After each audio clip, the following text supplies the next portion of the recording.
అందరికీ నమస్కారం.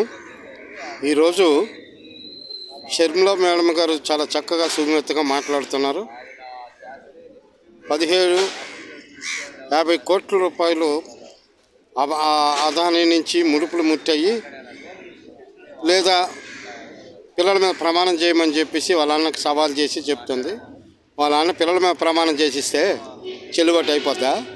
మళ్ళీ అంటప్పుడు ఈ చట్టాలు ఎందుకు, ఈ కోర్టులు ఎందుకు, న్యాయస్థానాలు దేనికి? భలే చెప్పావమ్మా. మరి ఇంతెందుకు, కనీసం గోల్డెన్ ఆపర్చునిటీగా దొరికింది కదా ఈ అవకాశం అని చెప్పేసి ఇప్పుడు ఉన్నటువంటి కూటమి ప్రభుత్వం ఏమైనా మాట్లాడుతుందా? ఏం మాట్లాడట్లేదు. అంతకుముందైతే ఎవరు ఏదైనా తప్పుడు పోస్టులు పెట్టారని అది ఇదని వాళ్ళు తొక్కు నారదీస్తాం, మాది మంచి ప్రభుత్వం, శాంతియుతమైన ప్రభుత్వం, మా తొక్కు నారదీసి డొక్కలోడదీస్తామని చెప్పారు.